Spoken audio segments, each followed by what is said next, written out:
today by Coach Siedlecki, offensive coordinator and quarterbacks coach for Wesleyan's football team. Coach, thanks for being here. Thank you. Now, Coach, you guys are coming into your fourth game of the year, a big game against Bates. How are you feeling at this point in the season? I think after last Saturday, I think we've all gained some confidence in everything that we're doing. Coaches and players. And after the performance against Hamilton, obviously there were some question marks. And after what we did last week, we were very balanced. I think we were within a couple plays. We threw the ball 33 times. I think we ran it 31. So the style of play was more conducive to what you'd like it to be, not so run-oriented as the way we were before. And Matt had a really good day throwing the ball, like 26 for 33, so we threw for a real high percentage. And from an offensive perspective, probably the best thing in terms of the whole year, we've had one turnover in the whole year. And that's a crucial thing for an offensive team. And that turnover proved to be very costly last week. It almost, they came back. We would have been up by 2 touchdowns. Now they come back and tie the game. But that final drive of the game was pretty impressive. To have a team come back on you 2 scores like that fast, and then to put together a drive to win the game, I thought was good for everybody. Yeah, Coach, you mentioned you guys are playing a more balanced aspect this year. What do you attribute to the carryover from last year? Not the guys know what offensive system we're running, and how do you think that's impacted the play thus far? Well, there's any question that getting a year of it under their belt, they just understand better, and they pick things up faster in practice. They pick up the game plan faster. Everything just makes more sense to them this year than it did last year, with all the terminology being different. And it's no different than anything else. If you're in a job and you go to another, you got to learn. You got to learn what's going on before you can really be productive and be effective. And it took some time for everybody to learn. And the advantage we have this year, we have older players now that have been in it a year, so it's been a little bit easier for the freshmen. And we're playing some young guys, so we've got some guys out there that have had to maybe play before they should, but it's just the reality of the situation. But having some upperclassmen with some experience has really helped that. All right, great. Coach, you had a long coaching tenure at Yale prior to coming to Wesleyan. Before that, very successful at Amherst and previous coaching stints. What made you decide to come back into coaching and come be the offensive coordinator at Wesleyan?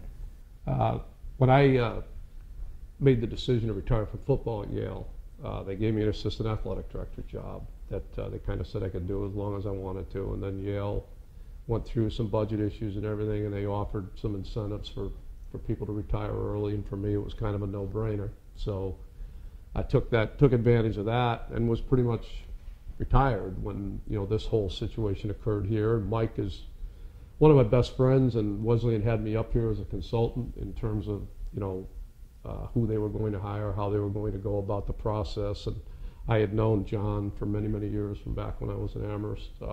I had known Barbara Jan from back then. Barbara Jan was actually the admissions director here at that time. So when they hired Mike and he asked me if I would do this, it was, Mike and I have been friends for 25 years, and it was kind of an easy thing for me to do. It's closer to my house than Yale, and I come up 79, I don't have to get on 95. It's the same commute every day, and I'm just doing football now, which is a lot of fun. All right. Yeah, Coach, like I said before, you've had very successful in your prior coaching stints.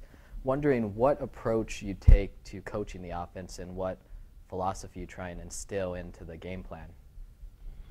I think, philosophically, I'm the kind of coach, I'm trying to take advantage of what the other team is doing to us, and then trying to put the ball in the hands of the guys that can make plays for us. We're not a scholarship program.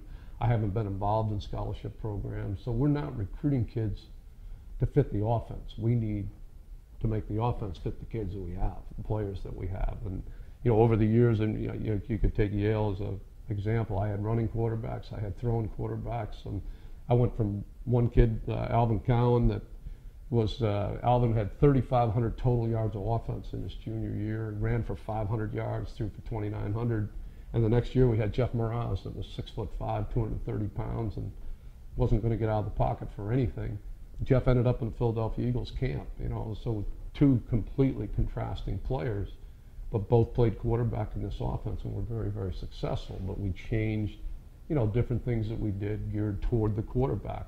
Matt is a very good example. Matt is a quarterback who, when he's on the move, is a very, very effective quarterback. So we've incorporated a ton of bootleg and what we call bootleg and waggle, play action, getting things where he can move and get out on the perimeter and make plays for us. And then we've been fortunate to have a impact back. We had Shea last year, and we have a couple this year, but Ladarius has really started to come into his own in the last 2 games.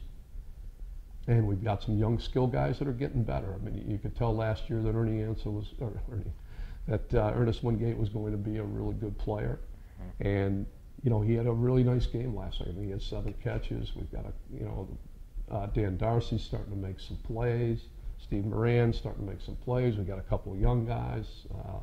Jordan Fabian had the big touchdown last week. John Day had some catches. Kevin Hughes. And when you have a lot of guys you can distribute the ball to, it really makes it difficult to defend you. So the more things we can do and the more people we can get the ball in their hands, the better we'll be, and the more diversified we'll be offensively, and tougher we'll be to defend. Yeah, you guys definitely getting the passing game going. You have the special teams, the rushing attack this year. Definitely a well-balanced attack, hopefully moving forward against Bates. It's going to wrap it up for today's segment. I want to thank you again for being here, and wish you the best of luck in your upcoming game. Okay, thanks for having me.